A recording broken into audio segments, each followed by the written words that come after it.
Bonjour à tous, on poursuit avec la Mishnah Dalet, quatrième Mishnah. Nous revenons au taureau qui est tam et mouad, c'est-à-dire nous avons vu qu'un taureau qui encorne, qui endommage, avec une volonté d'endommager, et comme nous l'avons dit plus d'une fois, ce n'est pas seulement un taureau, ça peut être un chien qui mord méchamment.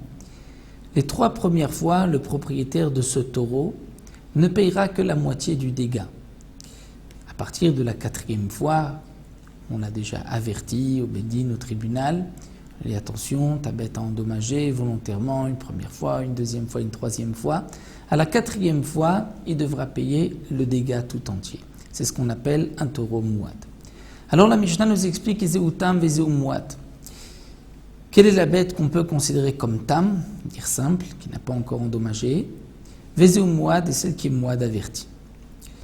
Mouad, une bête qui est avertie, c'est-à-dire Kol sheidou bosh lo shayami.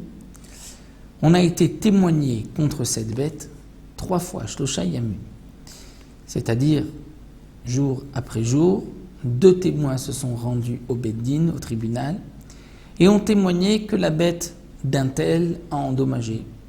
Premier jour, 2e jour, 3e jour.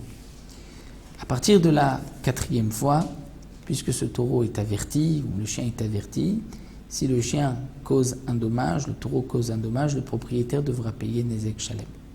Vetam, comment un taureau qui était mouad peut redevenir tam? Mishi Arzor bo shlosha yamim. Si il revient, shlosha yamim 3 jours, c'est-à-dire que 3 jours consécutifs, il voit, c'est-à-dire ce taureau voit une autre bête passer, ne l'encorne pas. C'est la preuve qu'il retrouve son statut de tam.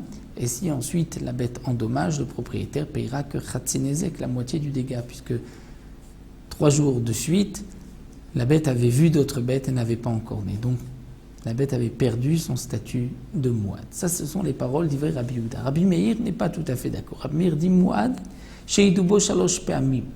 Pour Rabbi Meir, un taureau peut devenir mouad même si il a encorné 3 fois le même jour. Et que le même jour, les témoins se sont présentés au Beddin. Ils sont venus dire au propriétaire, ta bête a endommagé. Première fois, il ne l'a pas gardée, endommagé une 2e fois, on retourne au Beddin. Le même jour, d'après Rabbi Meir, la bête peut devenir mouad. Pour Rabbi Yehuda, il faut qu'il y ait 3 jours, que ce soit en 3 jours. En un seul jour, on ne peut pas devenir mouad. Vetam. Et comment, d'après Rabbi Meir, la bête retrouve son statut de tam? C'est-à-dire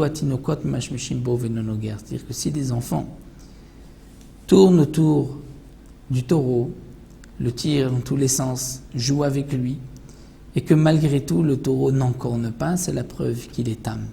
Mais moins que cela, c'est-à-dire que si le taureau a juste vu d'autres bêtes passer devant lui et qu'il ne les a pas encornées, pour Rabbi Meir, ce n'est pas une preuve que le taureau a retrouvé un statut normal, a retrouvé son calme, simplement, aujourd'hui, il ne voulait pas les encorner. Lorsque les enfants sont autour de lui et l'excitent, et que malgré tout, il n'encorne pas, là, c'est la preuve qu'il est redevenu tam.